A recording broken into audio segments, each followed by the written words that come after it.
لم تكن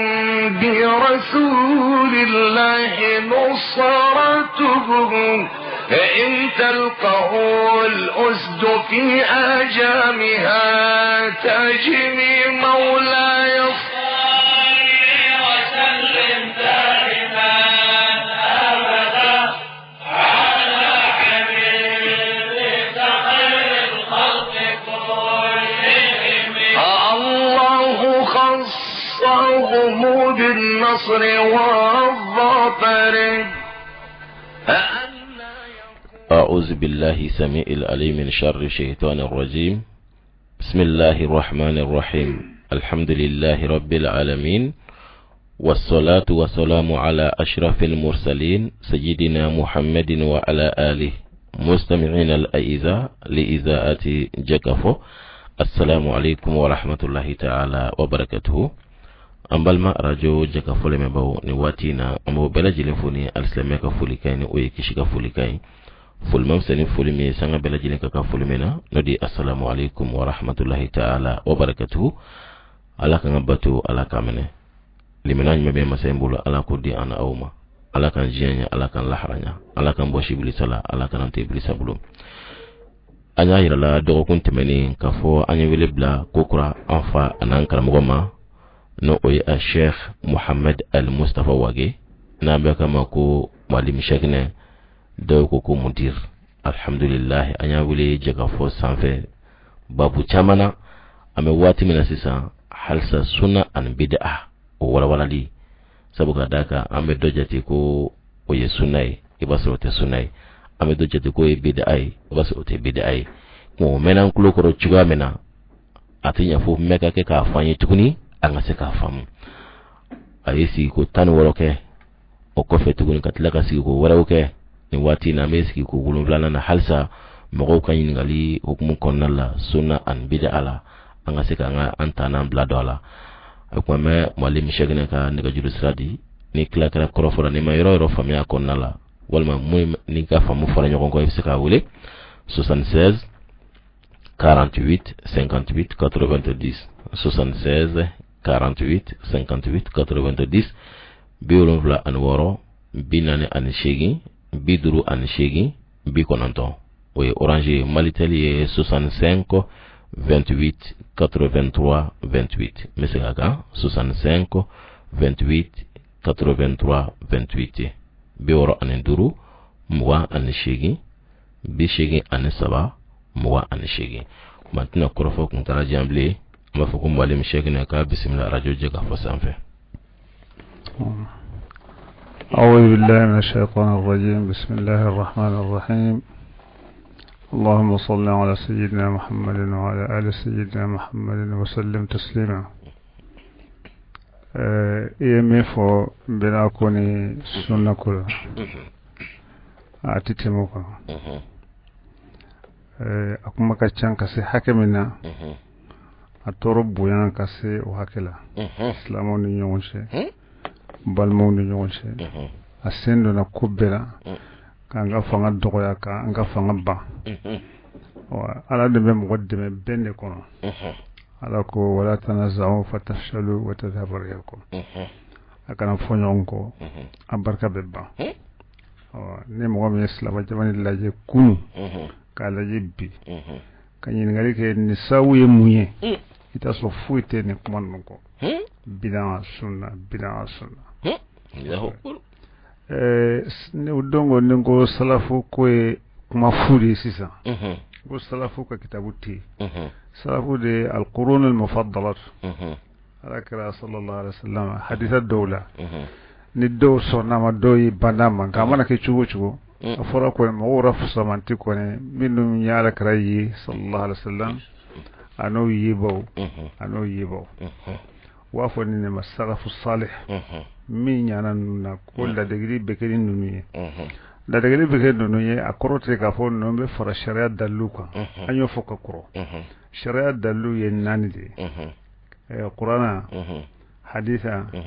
ijma'u an qiyasu fo wore talatu ay salafu te qur'ana haditha qiyasu ijma'u ni nani dalu be boni de kono dalu rashite ne ko mais kalan no wale kalan tiketu bo mo na flen ni men jamani ka ko ke dalu de salafu salihu yake salafu salihu make bo anya fo lusultu ka kumana don was watlu ka kumana alakrayre sallallahu alaihi wasallam alakram maninke o te dalu ka fo o harablindo o te dalu o fora ka fo tarku chobe fora tarku ifla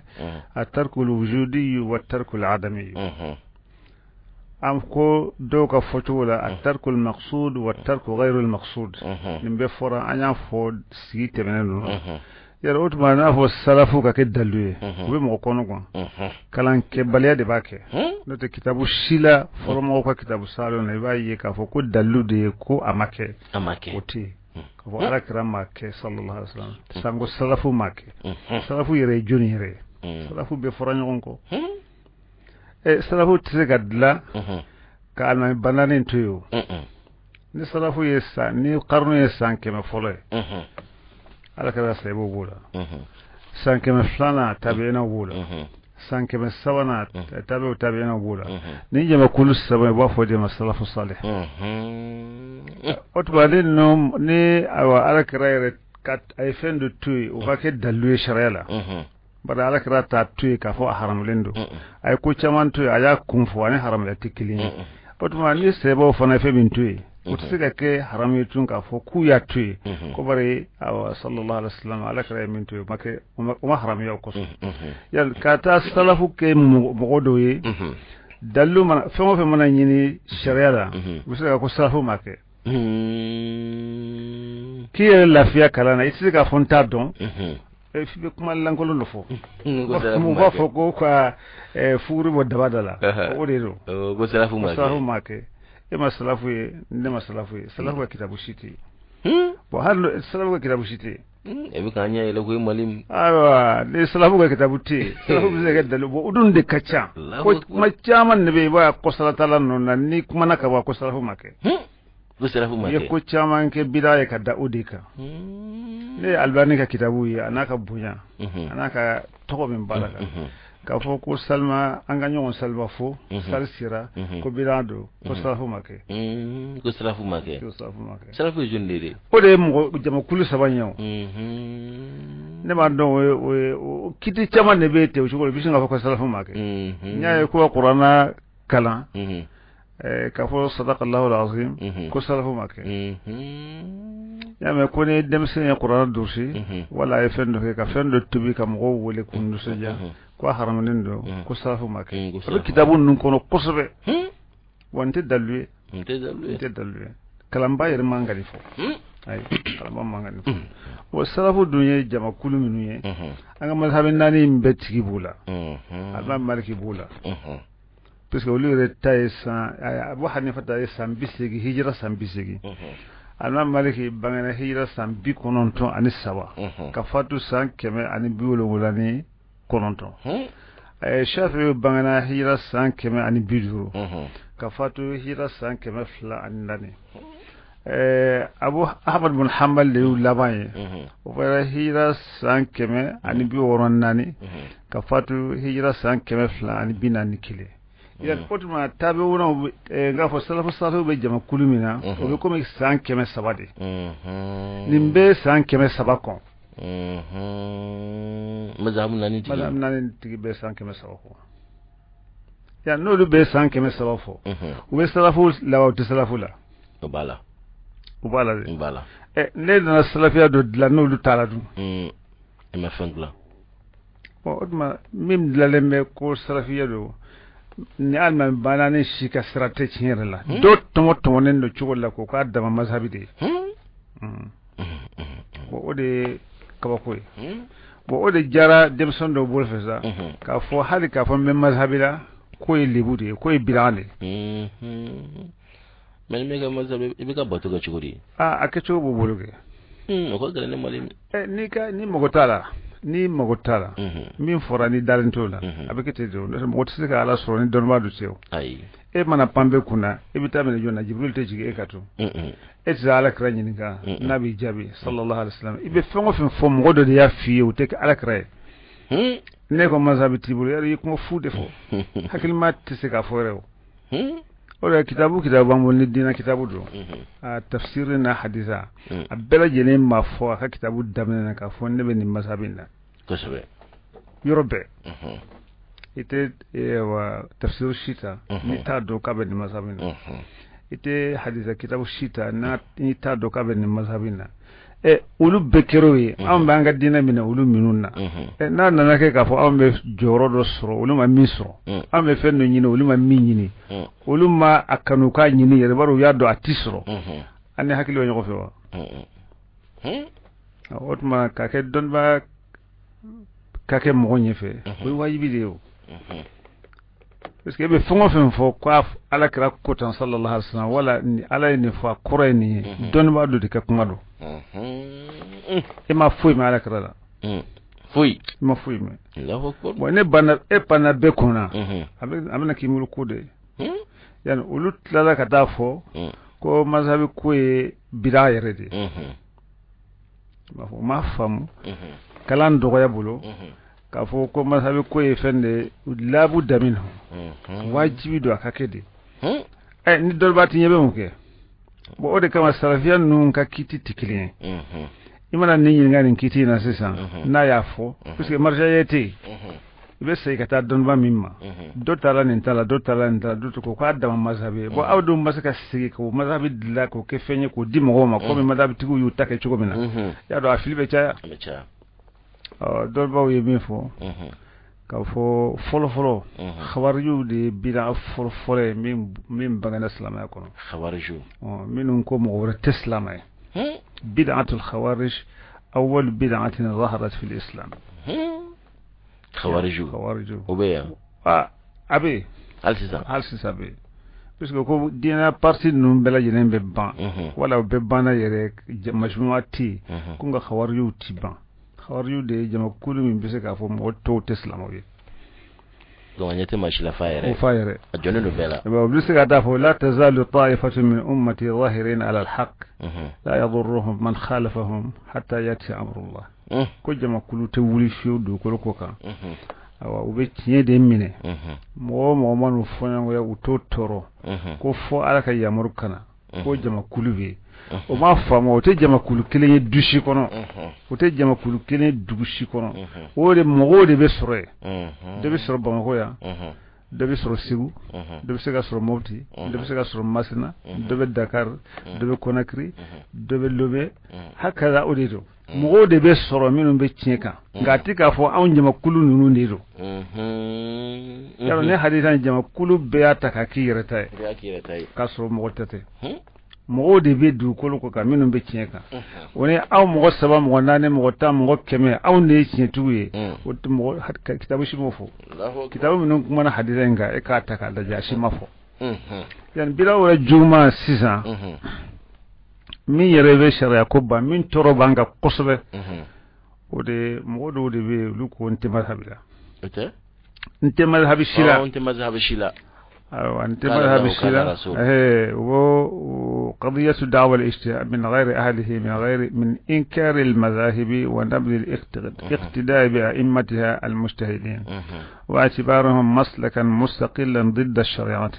وأنهم منافسون لشريعة رسول الله صلى الله عليه وسلم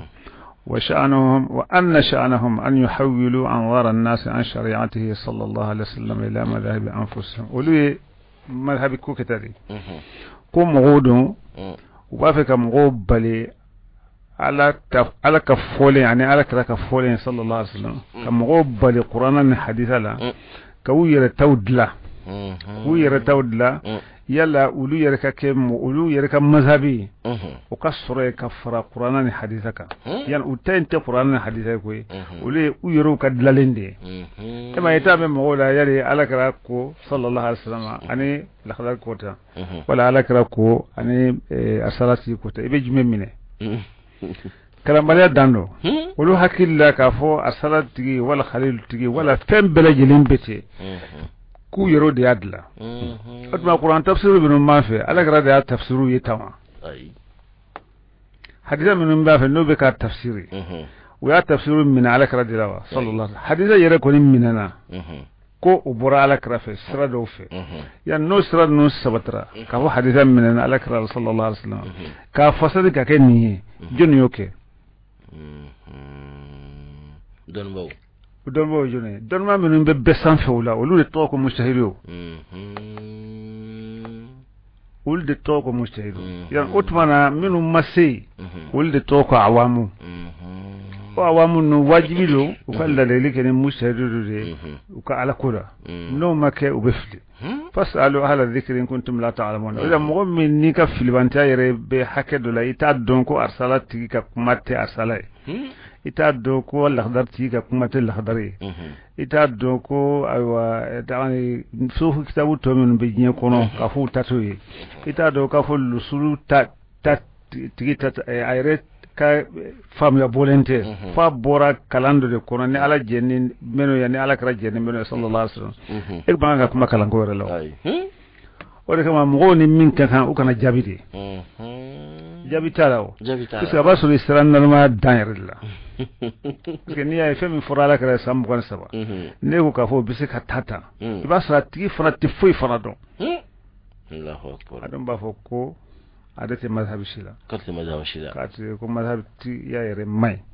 ko waqad sami'na minhum wa qara'na li ba'dihim qawluhu 'ala al-mazahib al-arba'ati innaha bin'atun tari'atun 'ala ad-din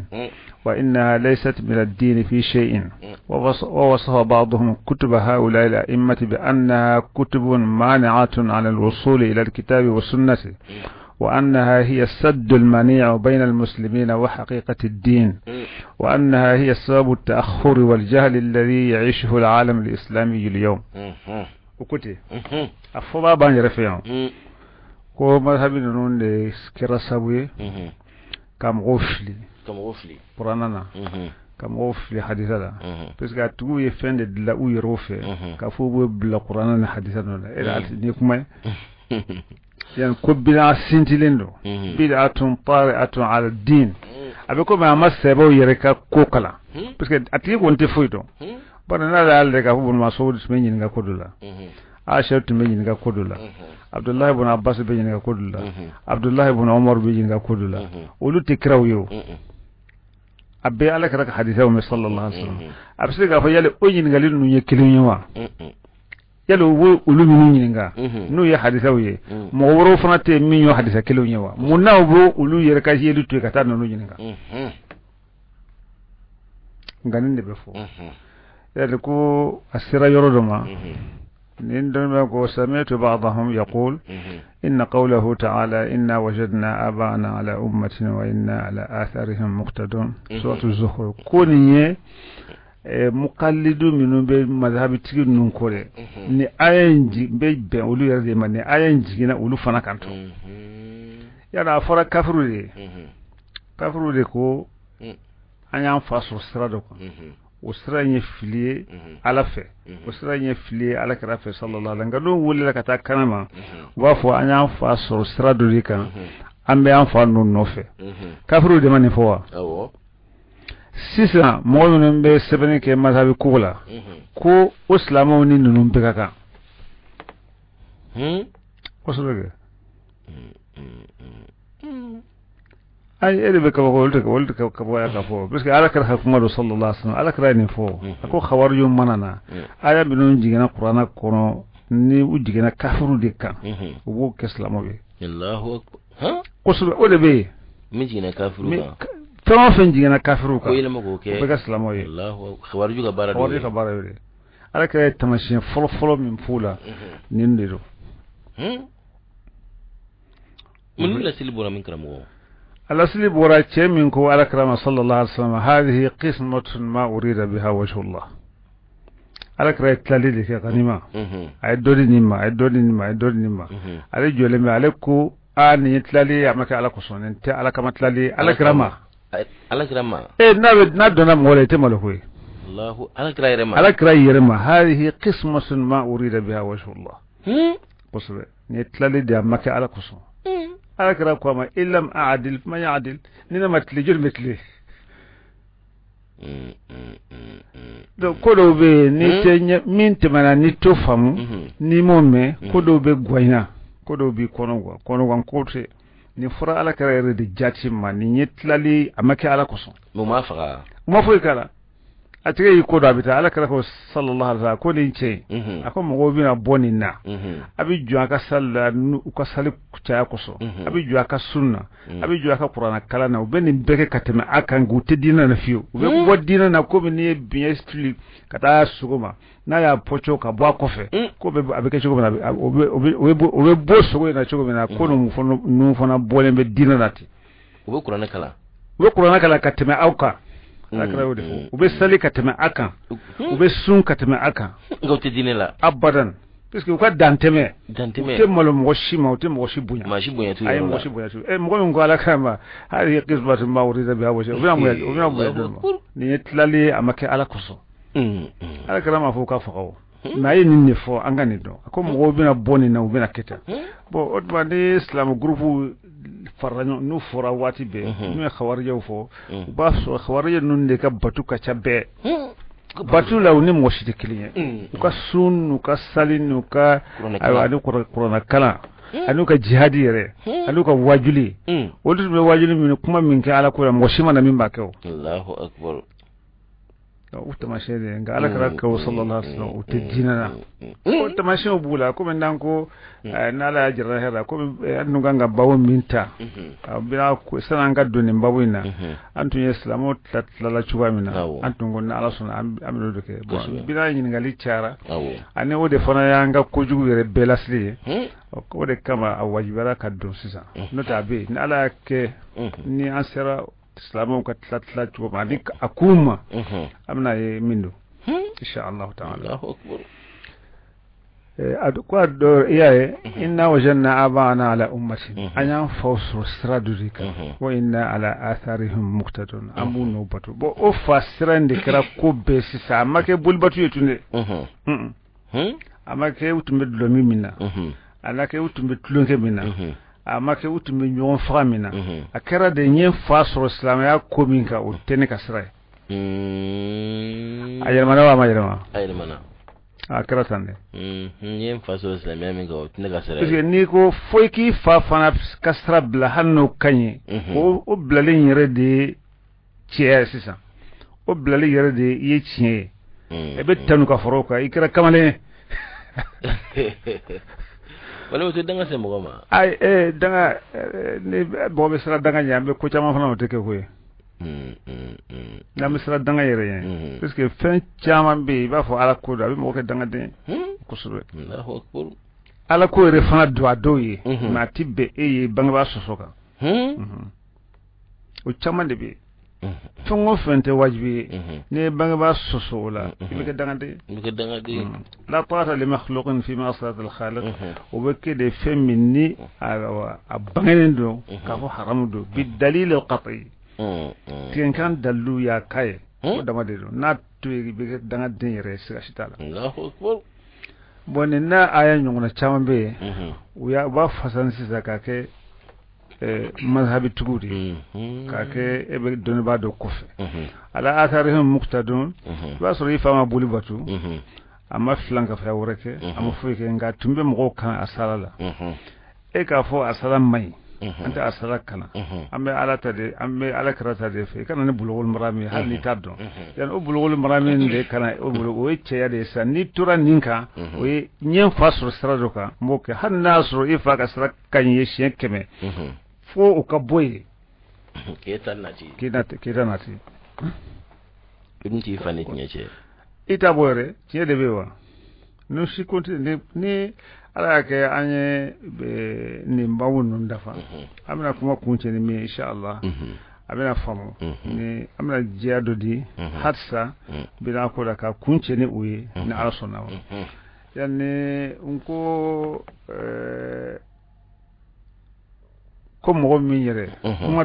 doka kuma do sisan don ba doka kuma do sisan ko malil tazama madhhaban muayyana min al mazahib al arba'ah wana ko mɔgɔ min mana mazhabi kelen minɛ sisan mazhabi shafi'i mazhabi maliki mazhabi hanafi mazhabi hanbali ala farra mazhabi hanbali ka kuma ju ka dɔgɔ a t'o ye a kosɛbɛ kɛ o tɛ makankaw ka alimami o Ahmad bin Hanbali tɛmɛ bɛ ko ka dɔɔni o n'o tɛ alimami hadisa kɔnɔ o bɛ fɔ kɛnɛ kan de o dɔw ko maliki de dinɛ ɲagami ayiwa a bɛ ten ko a kɔrɔ kun dɔnnen don n'o tɛ alimami maliki de imamul a'immati alimami ka alimami alimami shafi'i kalanna ale bolo alimami maliki bolo mɔgɔ tɛ se k'o bali o Ahmad bin Hanbali kalanna alimami shafi'i bolo a ka kalanne yan o tuma alimami maliki ni imamul a'immati bon ka bange Madina ka fatu ye mɔgɔ wɛrɛ m'o sɔrɔ n'ale fana tɛ o ka bange yen nɔ ka fatu ye mɔgɔ min bɛ se k'o kɛ i ma sali yɔrɔ wɛrɛ ala kɛra ka misiri kɔrɔ sallallahu alaihi wasallam i ma sali yɔrɔ wɛrɛ yen kɔ o tɛ sali cogo dɔ halisa o b'o dɔn i mana kɛ mɔgɔ ŋɔ i bɛ sali cogo dɔn wa ni mɔgɔ bɛ hakili yɛrɛ i ka hakili dɔn o tigi ko ko mɔgɔ bɛ mazhabi kelen minɛ sisan ko kafiru dɔn kuma fila so la ko olu de ye mɔgɔw ye u y'u ka diina fara u kɛra jamakulu ye ala tɛ jamakulu minnu fɛ ko ni ala ko kuranɛ kɔnɔ a bɛ na ni yahudaw ni nasaraw ye ittakhadhu ahbarahum wa ruhbanahum arbaban min dunillah surat at-tawbah la ko olu mɔgɔ de y'u ye ala kɛra ye min fɔ sallallahu k'u bɛna aya minnu jiginna kafiru kan u bɛna u ta k'o kɛ silamɛw ye fɔlɔ ta ko na wajadna abana ala ummati ko jigina mɔgɔ ninnu de kan sisan tɔgɔ ko ittakhadhu ahbarahum wa ruhbanahum arbaban min dunillah u y'u ka moriw n'u ka batuke yɔrɔ min ni jigira ahbaru bɛ fɔ silamɛw tama wa ruhbanu tɛ fɔ silamɛw dɔnnibagaw ma a bɛ fɔ kerecɛnw de nasaraw ma ka dɔnnibagaw ma u y'u minɛ k'u kɛ ala ye u bɛ fɛn haramaya u mana min haramaya u b'o haramaya u mana min daga u b'o daga i b'o fɔ ko silamɛw minnu bɛ mustahidu kɔ mazhabi naani kɔ k'a bɛɛ kɛra kafiri ye bari kuranɛ de y'u kɛ kafiri ye denmisɛnninw bɛ nin fɔ bi hali u t'a dɔn ko don bon a ka di ko dɔw kan min ko ala kɛra ma tilen dɛ nin tɛ tilenni ye i ma tilen o bɔnsɔn don o bɔnsɔn don o bɔr'o de la mɔgɔ bɛ kɛ mɔgɔ ye k'a sɔrɔ i ma wolo koyi wallahi ni ala kɛra ko sallallahu alaihi wasallam mɔgɔ bɛna bɔ nin na mɔgɔ bɛna bɔ nin na cogo min na ala de b'o cogo dɔn mais mɔgɔ kɔni bɛ bɔ ala kɛra ka kuma in ye tiɲɛ de a tɛ wuli fiyewu ayi fiyewu wa hakɛra a ko ittakhadhu ahbarahum wa ruhbanahum arbaban min dunillah ko olu de ye o silamɛw ye silamɛ minnu bɛ mazhabi ko la wa bi annahum al-akhsaruna a'malan olu de ye mɔgɔ bɔnɛnenw ye الذين ضل سعيهم في الحياة الدنيا وهم يحسبون أنهم يحسنون صنعا كو بولنا يكونوا هكذا كو ببرجمنا نندي بفو وكتاب الناس كفو مذهب تشو بيتا مذهب كوري بداية مؤمن ما هو بداية توي أما دبيتا تيجي حرام يا مو كرا كافرو يره وري ناسي منو نانا قرآن كونو كافرو kofo minnu y'u u ka batukɛlaw u ka dɔnnikɛlaw minɛ k'u kɛ maye ni ala tɛ u kɛra olu ye to jumɛn tora tun mun bɛ tun ni min bɔ ni ne la ni silamɛw tɛ se ka bɛn ka nin to ye nin kuma ninnu n'a b'i hakili la i ni mɔgɔ si tɛ bɛn mais hakili tɛ taa yɔrɔ jan n'o tɛ est ce que ne ala bɛ ne bali awa arjana na ni karisa ma sɔrɔ wa ni karisa y'a sɔrɔ n k'a fɔ ni karisa y'a sɔrɔ o b'a to ne tɛ dun wa kuma ko yɛrɛ tɛ yen o e bɛ min kɛ sinɛ mun y'i bila la ala kɛra taara ka kafiriw to sallallahu alaihi wasallam Maka a taara ka kafiriw to Madina ani u bɛnna ko la e ko mɔgɔ si tɛ yen ni e tɛ ni hakilima yɛrɛ don mɔgɔ t'a miiri yɛrɛ o mɔgɔ t'a miiri nin ye ayiwa bidan fanba ye a bɛ na ni min ye silamɛya na bɛɛ b'a dɔn sisan silamɛw jarabilen don ni nin kuma ninnu de ye bidan ko in kuma de y'a kɛ o parce que bidan ye nin ye sali kɔfɛ duwawu ye bidan ye nin ye sɛbɛnni kɛ walan na bidan ye ayiwa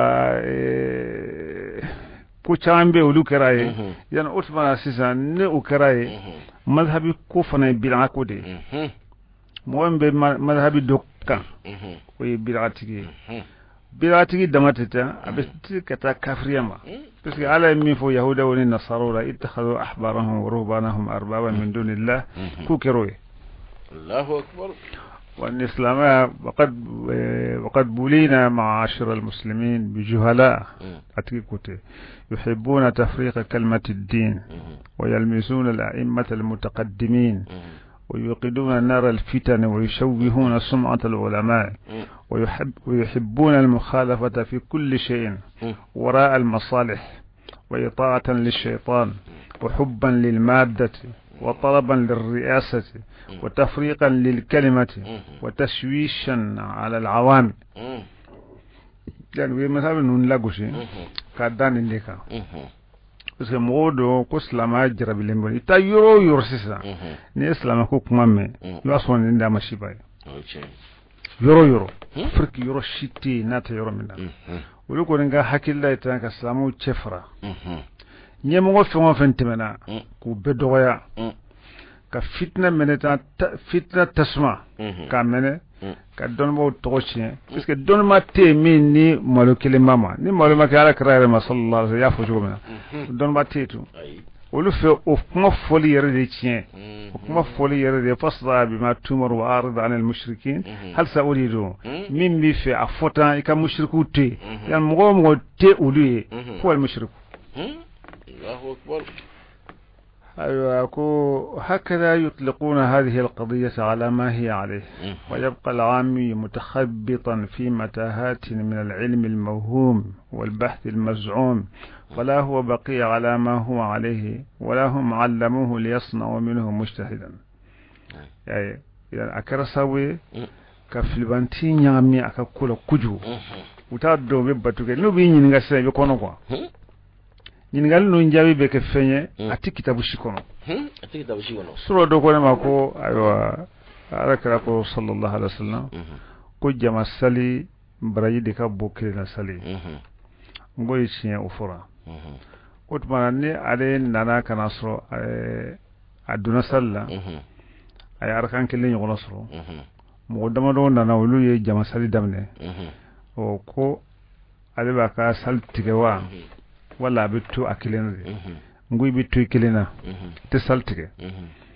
akoko do dumbe yoro mena ya ko ubede kalambaw do biya ko lu ba fode bi ka saltige kaddo alma no fe ngora kan sorre ngo fe ko ko bari jama sali baraji de kabbo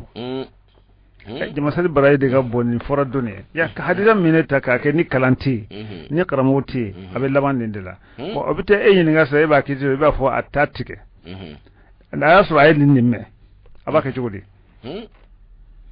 to balancer la bon on a nyona chamande kam wota shuju ku hakli becien be awa fendo me dalu shitala nga foba kashan ka da hadisa ko inga bon do yere bita noro hadisa la hakilla duli kama u yorofe madana na fora ko mogote do ke mowe mogote do mo ne alache jon me do jon na alache ayi do yini yoyowa kasa do ganya utoyo bo o duya bolo utara ko wuli ka arakan flasale iki mago fala la ma kuma fo arakan flasale bilbile ma arakan flasale tatu ko koreteo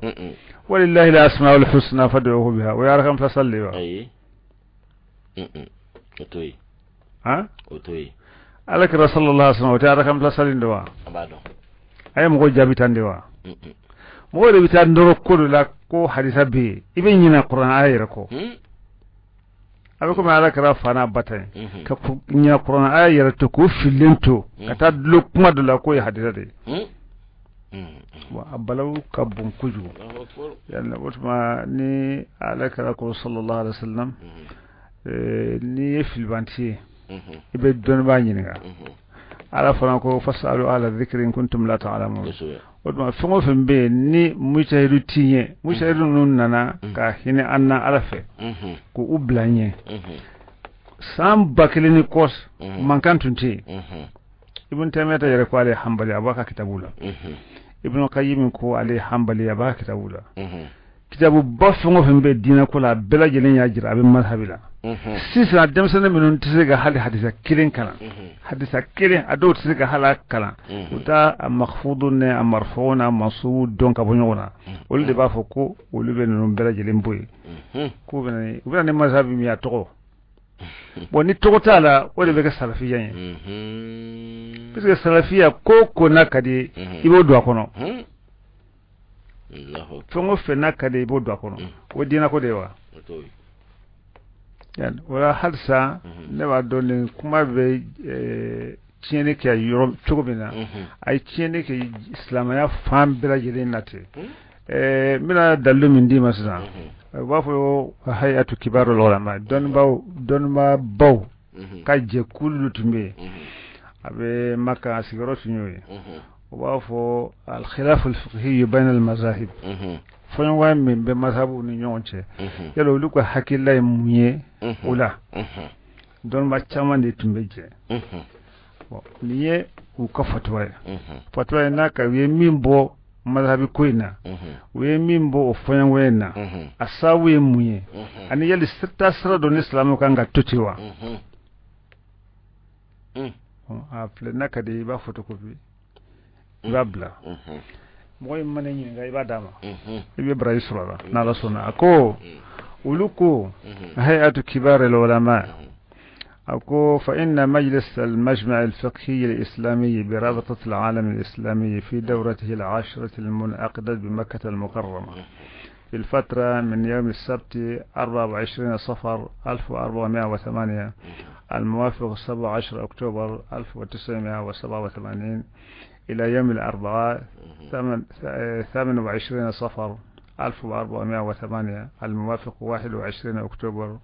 1987 من قرر 1987 أجنو يكرا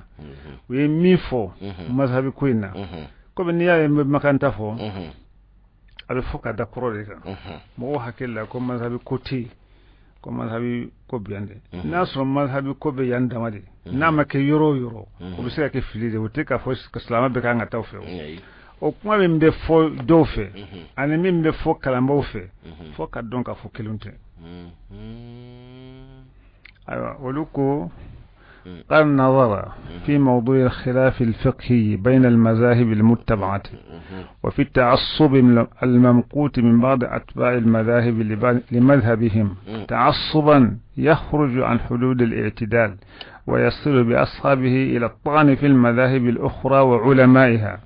استعرض المجلس المشكلات التي تقع في عقول الناشئة العصرية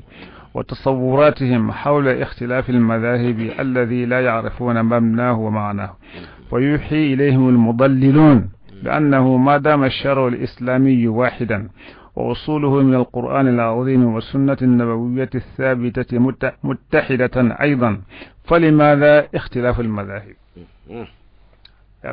يعني لو كان فوري كفهموا كفوا لودي كبردو وكو مجلس السيرة فنوى مسلمون يونشي كالاجه سانغو فوكولا madhabi minnu bɛ bato silamɛw tɛ y'a dɔn madhabi naani dɔɔnin bɛ an fɛ nka madhabi wɔɔrɔw bɛ yen ni wajibi dɔ tɛ se ka nɔ fɔ nin t'a fɔ kun ye nin kitabu de b'an bolo an bɛ bato kɛ ninnu de madhabi shiyaw bɛ yen madhabi ibadi bɛ yen nin bɛ madhabu de silamɛw bɛ bato kɛ n'a ye fo ka taa diɲɛ wuli n'ala sɔnna ma ani madhabi tɔ ninnu bɛɛ lajɛlen ka kan lakin n'a kalanba ti yan kitabu ti yan mɔgɔ tɛ se k'a fɔ i bɛ kiti tigɛ n'a ye k'i bɛ fɛn dɔ danbe ka taa ma. أيوة أكو مشكلة يعني فنوع من بإسلام ونيونش مذهب كوينا فبكساوي دو بدو لاتين دو بدو دون مو لاتين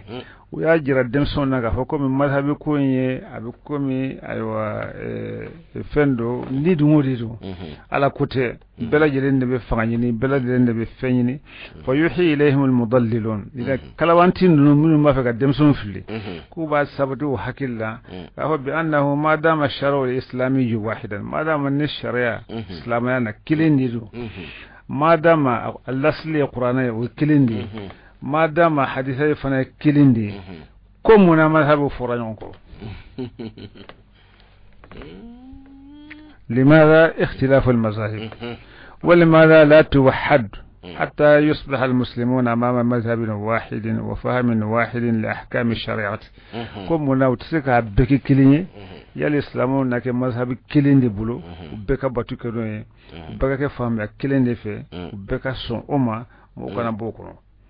يعني كو مجلس ينين لاجي وكو فاي مين لاجي كو عصبية المذهبية دانتمي لا بسالي دانتمي مذهب تكو دوفي ani mushkila min nana wala la siyama ka sanko mo minnu be no e mazhab be lagushi we mujtahid be lagushi ku ba fe khatun ijtihadiyun shadid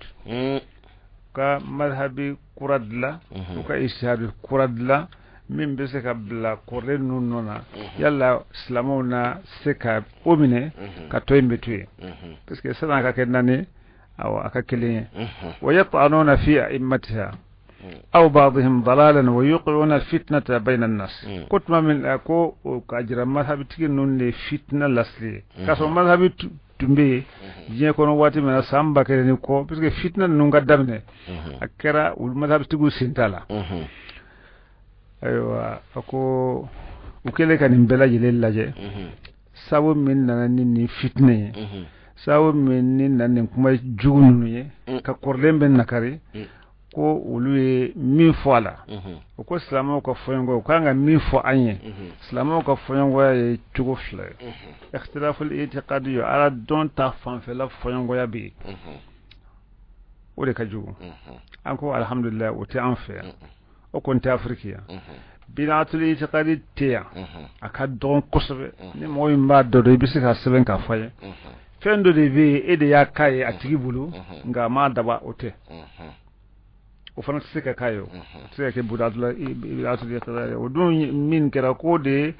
o bidatul i'tiqad ne tumanga ke ko nga bimbo bali o de ikatto ala madhhabi aywa ahli sunnati wal jamaat o de tundonendo bar islam ala groupe wara shitundonente ahli sunnati wal jamaat o korode ni kra fango fi ni islam abbe nyon soro ni kono abbe be ninde ka puisque asra baw yi kilinkini hanna soro islam misadin do be sra baw ko be abbe be na bola wa fo de ma ahli sunnati wal jamaat yana uluf lat sika bonyola jamaatu sika bonna sunnati sika bo jamaat yan ahli ode tumbe islam abbe nyon soro ode kono أقول لا أولي امتداد لسنته صلى الله عليه وسلم عليكم بسنتي وسنة الخلفاء الراشدين من بعدي ذلك رأيكم صلى الله عليه وسلم مبايا مرنين كالسنة أنا خليفة منهم بلان كوفي ولوك السنة تمسكوا عليها أيول منه لأنك رسالي على كذا السيبوك السنة سيدنا بخير سيدنا عمر من يوم بلا جلوة أكرا سيدنا عمر ني ابا تو سيدنا عثمان ما نيوم بلا نيودلو فتما السنه ولو كلين مينك الفروع الجزئيه سبو فرانيون كولا دي مو ما حكي لا كو كلين ماشي فو وشيسلغا فو سنه الخلفاء الراشدين من بعد كفو سيدنا عمر سيدنا ابو بكر سيدنا عمر سيدنا علي سيدنا عثمان كوباتو كي تشغولا كومي سالس كي تشغونا ولو تشغوني بولو دارو ني كو بولو بيرو ني بولو جيغوني بسم الله فوني بسم الله فوبال يو امينا فوني امينا كو كرا كليني ولا يتي فو اي وفرنا وون بلا ابلا دوبن نك بير ولو في ولو من نك سلابا دو ني اسلام يا كي تشغودو ري nga abela jele na ibe islam ya kono أو لنا كايسة سولو ما كاي الله أكبر ما سنة الخلفاء الراشدين من بعد نك السنة ناصر سنة الخلفاء الراشدين خليفة ناني ولا خليفة منهم بنا كفر ناصر تكو كرة دك نو بفر السنة كا أفوكو يمي أتمدى وعليكم بسنتي أفوكي عليكم بالسنة عبد داود مو لكن ذاك هو سنة الخلفاء الراشدين خلفوه فنك السنة لرب كان وبافو العطف بالواو تدل على المغايرة بقول العطف بالواو العطف نفين لا طفني واوي وكرو دي فين كيلونتو فين كيلونتو العطف بالواو تدل على المغايرة تدل على المغايرة فينغو يكا كو كلمته يعني اقول لك سنتي alakira ko sallallahu alaihi wasallam ka sunna wa sunnatul khulafai adonna khalifa bina fendo ke alakira mo ke bina fendo fo alakira mo ga o sunna do par na so alakira ka sunna kilendo ko fuiti faraka ate wa sunnatul khulafai te fo nana ne doni ko may o bisa ka fo ni ko jaa zaidun wa amrun na amru ya zaidu abi fo afoku yemunye jaa zaidun wa amrun عمرو غير زيد زيد يدم مغوي عمرو فنادوي أكلت وشربت أكلت يدوي شربتني أو لي شربت تكلي يعني عطف دائما تدل على المغايرة وبس لا نياك كلي ما فهم dan sunnati wa sunnatul khulafai kama khalifa be fendo ke anyefe mo ma minke sena bakar min sigira ala kira ko fe sallallahu alaihi wasallam ay fendo ke se ba do sorra ka fo kana ke akomba ke aka sira du kala o kore moye ngale ya ke min ke akira sunna sul khulafai ala kira ka sunnati o ala kira ma ke o Allahu akbar sena war min na o ko fe o ko chaman ke sena bakar fana mo ke o te sunewa o koro de ulu janani min nga do hakilla ka fo nin be de fenkeli ala kira min ke sallallahu alaihi wasallam senna bakar tete mauka je ko da alilla dina ko min ni o masuda wo be do kelena qur'ana farali nyonka senna bakar ni khalifa nyon so gafo jaga dibalu kelali ani mbo ye nyon so do ko ante farika kelela imanku kele madamu kota ay mu fo amaka dallu fo ko fe senna wori retumbe a contrôle nga consona senna wori damin ke o kacha fore mo alla fatu qulubuhum mo ni jagatu be duma kafirudo u sama kana islamama na mo ke sisa aslama dabo ni nyonci mba fe ka avec comme ibela mo kura do kafir do islamana islaman ne gani kirata sisa amba fe aka fara anka mo alla fatu qulubuhum min tumbe di ni jagabe duma senna war mo bangadi wa aw bangadi aw alakara de ma duma wa qur'an nasi de tewa yan alib banin kadi abike sunnatul khulafai ala de ma fo umul waladu fere haramelendo wa ay sebene ke kadi wali wilaya be maka fo mo shikana umul waladu fere ni ko ande le ka qissa fo umul waladu jomu sumi den soro make na yitu akaso ka dendu kashikame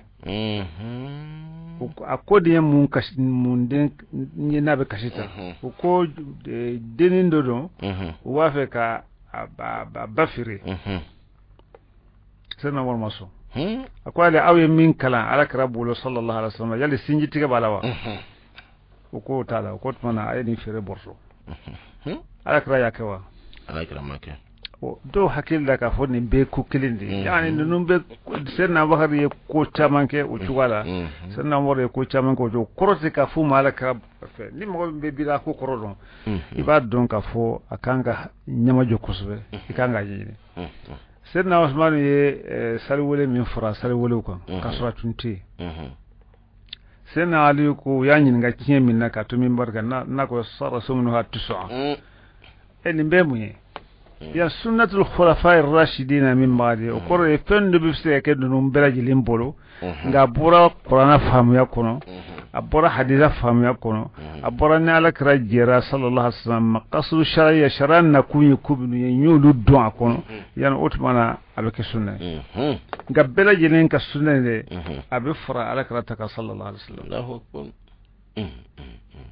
لأن العطف تدل على المغايرة otmana ni amazhabi ko karata mazhabu nga foyongo ya karata foyongo ya aqida sarafe o de kaju anko alhamdulillah ko to an fiya kusbe ni be mo nyinga min ba an fiya we ko sirade batu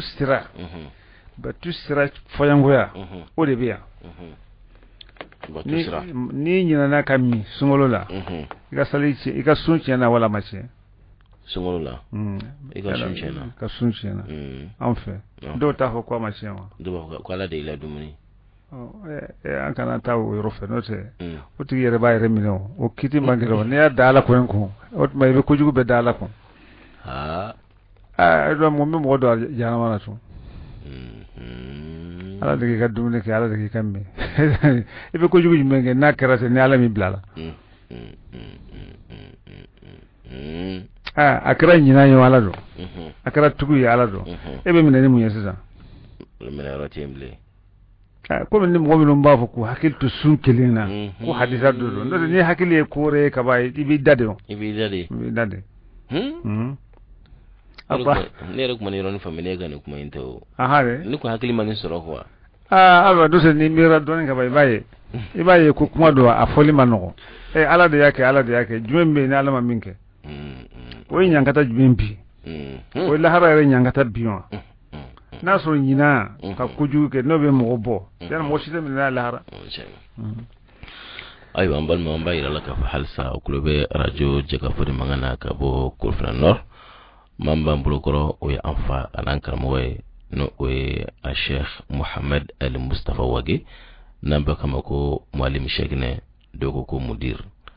ale de b'an bolokɔrɔ halisa sunna and bid'a a bɛ ka walwalali kɛ an ye o la ani mazahibu n'o ye tasiraw ye mana nɛgɛjuru sira ye 76 48 58 90 76 48 58 90 Malitel 65 28 83 28 an b'a ɲini nɛgɛfɛrɛtigi fɛ k'a bolo yɛlɛma الخلد بالفاني كجاهله ومن يبع آجلا من سالمي مولاي صل وسلم دائما أبدا على حبيبك خير الخلق كلهم الله يؤتينا رشدا ayiwa an balima segin ka don kuma se kɔnɔ kokura an y'a yira la k'a fɔ an fa a n'an karamɔgɔ a Sheikh Mohamed Al Mustafa Wage n'a bɛ kama ko Sheikina Wage Barawuli ale de b'an bolokɔrɔ ayiwa Mualim bisimila halisa an ko Majma al-Fiqhi dɔnnibaw farala ɲɔgɔn kan o ka se tun bɛ Maka an bɛ fɔ tuma min na olu nin kuma in ser'u ma fɔɲɔgɔn min bɛ silamɛw cɛ sisan mazhabi ko la ni dɔw ko fili don ni dɔw ko bidan don ni dɔw ko ala ye kafiru lagosi aya minnu na ko aya ninnu n yɛrɛ de ye mazhabitigi ninnu ye ani mɔgɔ minnu b'u ka mazhabiw kan ko ni ala ko ittakhadhu ahbarahum arbaba min dunillah u y'u ka fɛnw minɛ wa tɔgɔ dɔnnibaaw minɛ an'u ka batukɛlaw k'u kɛ ittakhadhu ahbarahum wa ruhbanahum arbaba min dunillah ko o ye mazhabitigi ninnu de puisque ninnu fana ye mazhabi ɲɛmɔgɔ ninnu minɛ k'u kɛ maaw ye hakala ko ni u ye nin fɔ kosɛbɛ ani awa n'u ko fana ayiwa inna wajadna aba'ana ala ummatin wa inna ala atharihim muqtadun o tuma an bɛɛ lajɛlen b'o la n'an y'an faw sɔrɔ an n'an mɔkɛw sɔrɔ mazhabi dɔ la n'an ko hasan bɛ nin mazhabi na est-ce que an ma tiɲɛ n'o tɛ mazhabi ko bɔ a tɛ faamu k'a fɔ o hakili dɔgɔya bolo k'a fɔ mɔgɔ yɛrɛ bɛ se ka batu kɛ cogo jumɛn na ni dɔnnibaa dɔ ka kuma tɛ k'u b'a ta kuranɛ hali la o kɔni ye yɛrɛ ko dan ye mɔgɔ si tɛ s'o la mɔgɔ si tɛ s'o la o kɔni o banna fiyewu wala yajuzu bil hadith al amalu wa misluhu al qur'an fima nuqilu لكل شخص ليس بالمحرر علم الأصول وعلوم الأثر والنحو واللغات والبيان والصرف والنحو واللغات والبيان وعالم بها قلت وعالم بها مجتهد وغير عالم به مقلد المهم بأنهم بلجلين دو أبدغا أبسك ولي بسك باراكين القرآن حديثة تقول دولا دي قابل مذهبي دو كفر ابن تيمية سنبتي لكن كتاب الأمدو كفاية حنبلي ابن القيم تنبتي أمدو طبعا وشامان تنبي نسرة حكدوما hala tumi murtanu yere kerfende angana farafina tado murtanu mo chawan be minu serafima mushahid ya kalama lakin utumbe madhhabi do kofe ihtiyatan ku yer damaddo ka yere lafiya fana ka hujjasro ni ala chef yan otuma o majlisu ye min fo ko fonwa min be itikadu ta fanfe ko madhhab ahli sunnati wal jamaati o de banki shubo yan an ka bolo framisen nuntuye ko ni madama ni beboda aywa o fonwa kadro wala ambe bisra kelinta ambe sinzan kelin kono ambe ñoom buña uka ambe ñoom kan uka parce que nakira bolo farawe kaba akara kujuwe wala kama ibn qayyim ko huwa sammakumul muslimin ko ala de yaadun toda islamu ala ko to na islamana ni muslimute ko yo kujuwe abaka madar salikina akoro de ni ahadu sunnati wal jamaati ka hakilla min be fara ñonka o do ko khilafu fulana ko min fiku فينغني كو ساوي بنمبولا وساوي أسباب علمية اقتضته كو ساوي دبالا كلا يرسرفه وياك واجبي ولله سبحانه وتعالى في ذلك حكمة بالغة عليك كودم بدي بولا نلما دتادو ومنه الرحمة بعباده وتوسيع مجال استنباط الأحكام من النصوص ثم هي بعد ذلك نعمة وثروة فقهية تشريعية تجعل الأمة الإسلامية في سعة من أمر دينها وشريعتها فلا تنحصر في تطبيق شرعي واحد حصرا لا مناص لها منه إلى غيرها بل إذا ضاق بالأمة مذهب أحد الأئمة الفقهاء في وقت ما أو في أمر ما وجدت في المذاهب الآخر سعة ورفقا ويسرا سواء أكان ذلك في شؤون العبادة أو في المعاملات وشؤون الأسرة والقضايا والجنايات على ضوء الأدلة الشرعية يما كان نونيكا كماي nega kuma kelentala fo ko ni rabukana ka don ko luka kuma kan ko me yefiku ka masalawi ka fo nyongo ula ko wajibi par rabukan chugo yere de nanani uyi kuma yin fora bamanan kan so mana udi rabukan yere nanani de fora shitola sai bo fo wora o fo me ala ka ala kra yere to bolo sallallahu alaihi wasallam do ya taninka ko ala yerde ya natiti hine aka jonye porque na tunya ke kilinya tsika bomina fiu abike gele ot ma ala yerde na na ni chuwala do ba famu ka fonin do ni ala kala ko sallallahu alaihi wasallam sallu kama ra'aytumuni usalli ay salakum ay salla chukumna ay sallu farraf wala ana sunna ana mushabu amufu sujudu qabli be kemmiye sujudu ba'di be kemmiye amufu yana akuti parce que nimbanya wa am parce que salni ni mo goddo masal chugo fi parce que dalni yaw na ko khudu anni manasikakum aka hi chugo minana akoro de ka fonda mutara ka dafo boli ma ko bede wajibi wa me mali me bona la mo fosisa wala ko sollu kama ra'aytumuni usalli mali ma mo bla ro jango yango no ka bolum nariyo la sali ko bede bola ne tafe ka o amaso ba o malo ne sali ko bede ibe Allahu akbar min yara fo jona fi kashin ga fenta ka kan yara taye o tikkalan ko be bisulawo ikas do salla anga sali yara ti ka wala ikin yeshi qibla yara ma yobo mi sallu kama ra'aytumuni usalli kata kibaru la katabla salamu o bede bula ko bede bula ikajjo Allahu akbar muna etiga fo bonangana muna nisiga fo marakana nine ya fo bonangana abenyawa atinya ne ya fo marakana abenyawa muna bara alakala masalti sallallahu alaihi wasallam ko ni ninde do ta na so sisa na fora ka fata ni soran kana muna be fata foro kana ka so kana soran kana ni ala kra tan tunte tumbe sika soran fana folo kala o ka so kana fata kala o se ga mbobali ne ko Allah akbar munya mumba bari ne ka soran folo kana ka so kana fata daka jin bi sika fotike mi atike bar ala kra makiri kra wala ka nyeme nyogola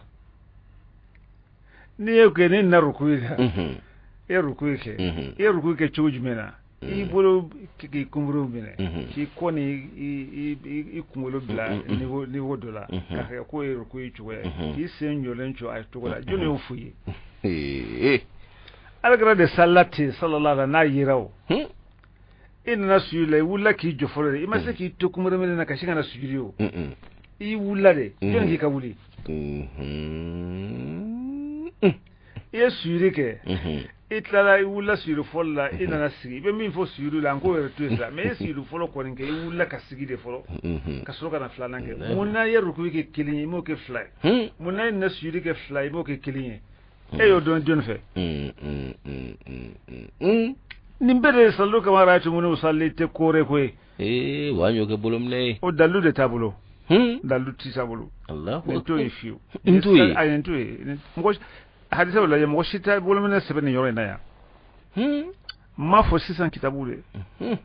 sallu kama raatu mun usalli assalamu alaikum min bafo munaite dorefo munada ho boblangana hala tlala le ga fo marakana ngode do Allahu akbar ala kira yo min kede fo fe mbe sali salu aka be ima kana be ima ala kira ka sal munna yes wa salfana ke nani ka fla ke kasigi ka soran kala ka fata kala ala kan folo la ka soran dauka ka fata kala ala kan fulana ka soran dauka kana arkan sabadin nanna ka fata da makala jinu fu'i ante malim hijila dobu ga hijidon fara nyonga ko boko dine sumbura magani madne aw sellam magaw sellam madne ala kira don ko sollu kama ra'aytumul usul ay mo ye chugodi wannan ko mo kuma fo jabitu lati magani madna to ko oyo de fo dorotewa ata ka domo magasila be dorotewa min be magani mana no ku ba beka be ambe banawa ate bela dore be ku kana magani madna ko fo dalla ne ko salafu isalahu yerti dalluye sanko magani madina yerre duye unyo wona te je kono alkaba be ya alakara be ya sala o de do mo to be mi mo to be mi magani ka to tewo jono yala kara boye sallallahu alaihi wasallam odma forade ka fo ni sigira makka be do arjanna wala ni isara makka be do arjanna o tewo batukero de do batukero de do alkaba be batukero kelenya alkara be sallallahu dutu bo kuso men kana to sharaf fela min be shara kura be saka fo anti ya foli kamanga hakin tan de bafo hakin tan de bafo bo kata ke dorete no kanga jira mogola waya ye wala mine ko yake nyara ya me koso nga mogoba nyame koso nyame mogoba tare ba me ningo ne jarabide wallahi ne jarabide akoro e ka fo mo salla sisa kaso ama bulumine yi o shit masali afo yere kelen na mafana mo gotti kuma chogo don dole be nyuwila yere malim ay sisa nganga nyugo na bara ambe nyugo na nyugo na shi mai sisa o laki malila ko chaman tebana ka ko binya ko yi jana misri ala jon yajo jana misri mi nabe jon yajo jebe kaw ko wala ka dam ka drabu jumen na najo ay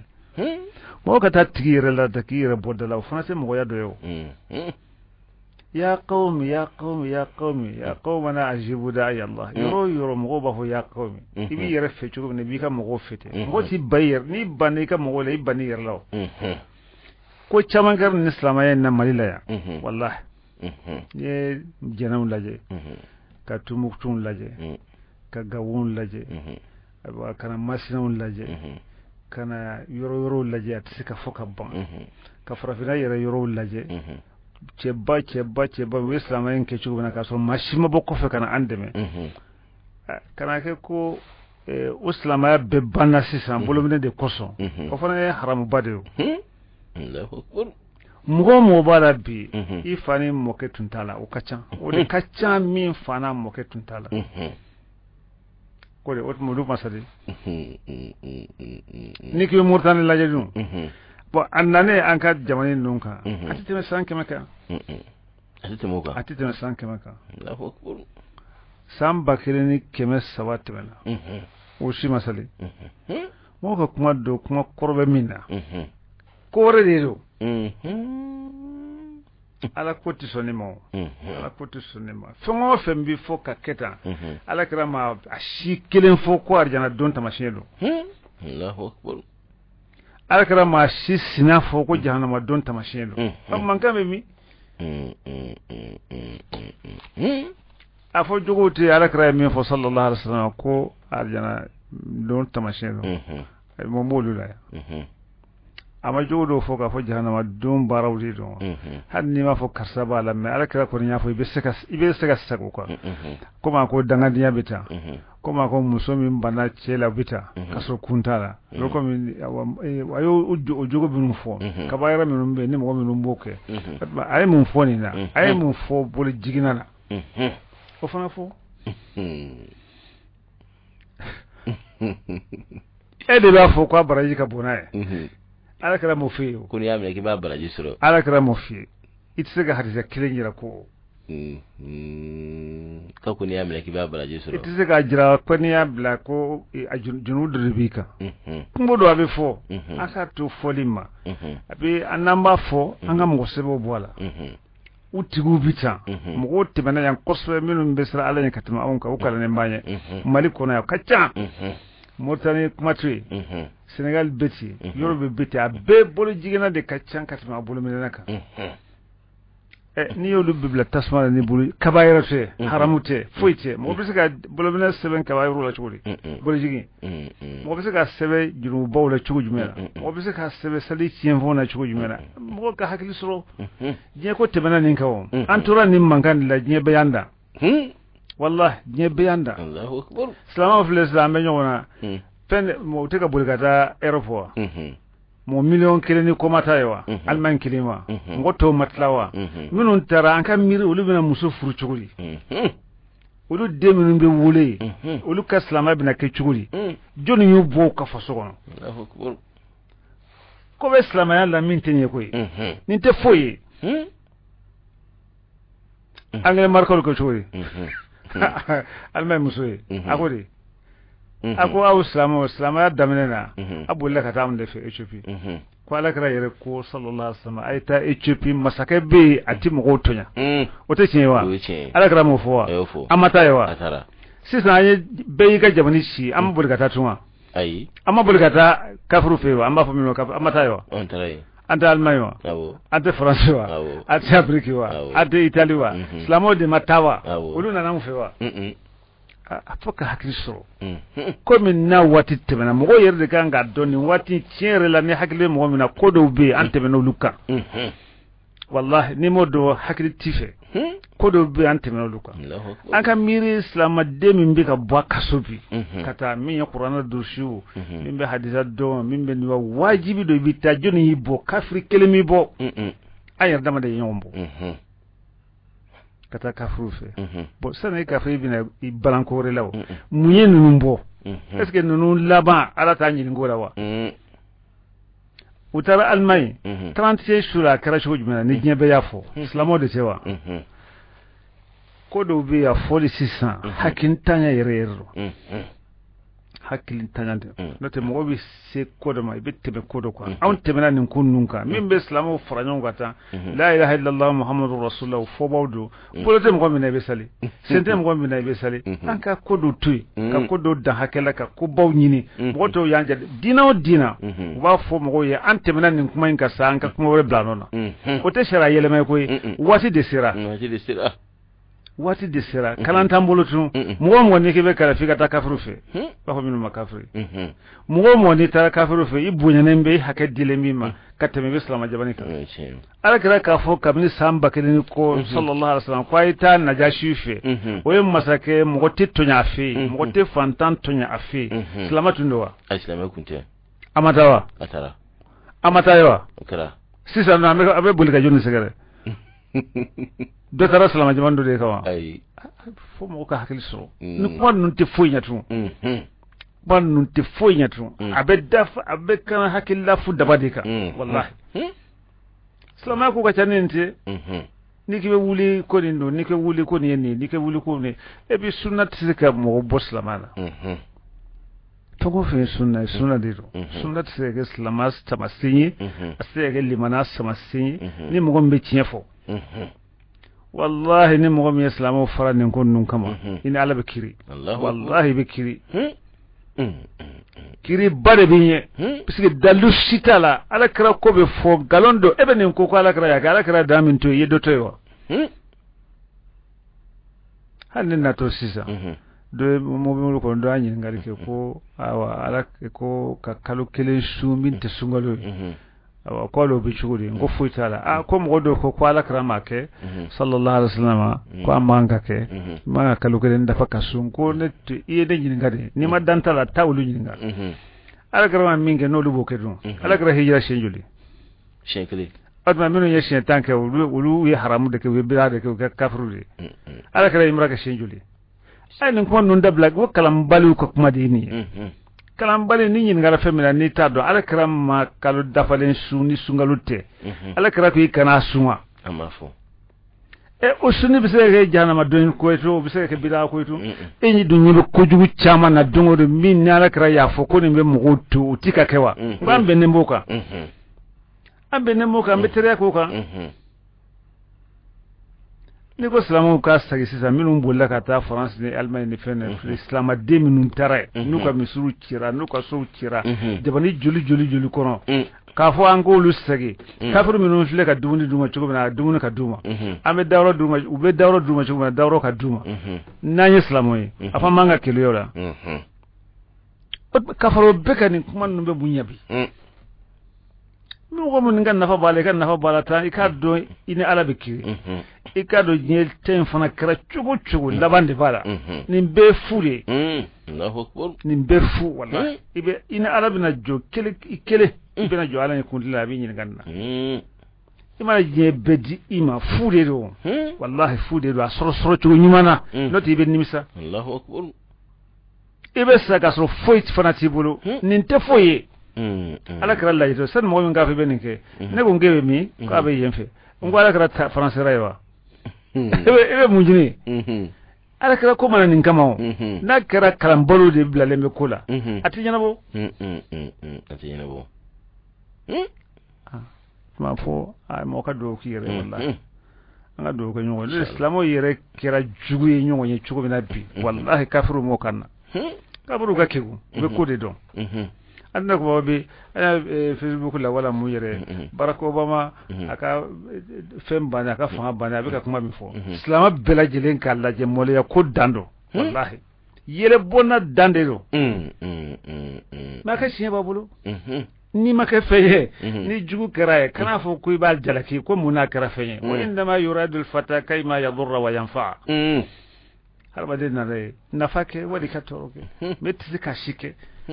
anga ko be bulu nu ya mbla nyona ni nyon fa kera ka dubunu ci ubina kuma ka mbla nyon ka ko bambe hakili be mi hakili de te Allahu akbar القوة العمياء التي تدير العالم الإسلامي وكل تنسكن فوي إلا الفتنة العمياء موشي ما بو موشي لا الله أكبر بودو يا ودما مؤمن بيني كما شبلا alaka kuma la salati ka kuma ka kale ko islamu lafiya ni kuma fo wati tibena nu defendo ku dade ne defendo o mo la tenna ka fo abaranga lu fara ku dade parce que ne de kuma ngo ne de be mi fo nya ba sebenena afana ka fendo sebenen ye ka se ka fo ka mo dade sebenen kala shite din fo ay mo be feñini de beni fo mo be nyemo wanyini de beni fo maka donma num fana fille ka ode fo ko fongo fe mba fo ka be feñina abe joro nyina ko na te motise ka fo khilafatul fiqhiyya kira ala kira de jira sallallahu alaihi wasallam sebo ye nyom doma dobo islamana ay ko yeni defo bo mo da mi yeni kuma fo ka sien don bawla u to ko fle mo tan wolu ngula be en don bawla do ballon tebi daga dobe Sheikh Ibn Baz rahimahullah wa yasi minun ko kuma en kiranya na asonama shuhu fayango ente fayango ya we fende la budda minhu wajibi do wode kake wo fanate ka foko islamu ka farka nyona dalu be beta bolo ni be don ba ko fe ka dalu bi bolo wo be braji surala o don ma fana yare ala kara ka kuma jelena braji de bay junubutaye kuma mu ke junubutu san jumina o dawe ne khabariya min fala karam wallahi tan khabariya tamashadu de do ako bulmazbara Abdullah Umar Nasif من رابطة العالمين الإسلامي كنا وبعد وياسي محمد بن شبير دكتور بكر عبد الله أبو زيد عبد الله عبد الرحمن البسام صالح بن فوزان الفوزان محمد بن عبد الله بن سبيل من دمناء مصطفى أحمد الزرقاء محمد محمود الصواف مثلا من تيم فيصل نوفي أبو الحسن علي الندبي هندكي محمد رشيد راغب قباني محمد الشاذلي نيفير بيعني تونس كادو أبو بكر قومي والنيجيريكي أحمد فهمي أبو سنة محمد الحبيب بن الخوجة محمد سالم بن عبد الودود دكتور طلال عمر بافقيه نيم غتان ولا بدي بولو بلان سبينا كاجرا أوندي بافو كافو سلامات توروتي أبدا كافو كوشكو فيانغو بي سلامات توروتي فيو كافو مجتهدو بي سلامات توروتي كافو مغوبي مجتهدو تقليدو أما سون كافو مغوبي مجتهدو تقليدو كافو يبدوني مجتهدو لكو كومي كافو جروبو نقرأ آية نجينونا كان ينبنا كارين نمغو تان ولو لان بياتسك ما هذا دبسون بافو ومي كبكو نمغو تان ولو لان بياتسك دو بيالا ولوماس تجيني ولوما فران ولو تنتي nga utogo biya ka foka satunti bo o mo damalo fana biya wulu to sebe ka fo wulu be groupe ina ngolu tunti adon yalla wala mo woro to sebe la mo wolon la safula mo woro to sebe la ka fo wulu tunti yana wotna mo tan wolon la de sona makasien ka fo ango kuma kanya niye madhabi ko arseka la gushi anna dalubi mbala yofo كفو خلافة الفقهية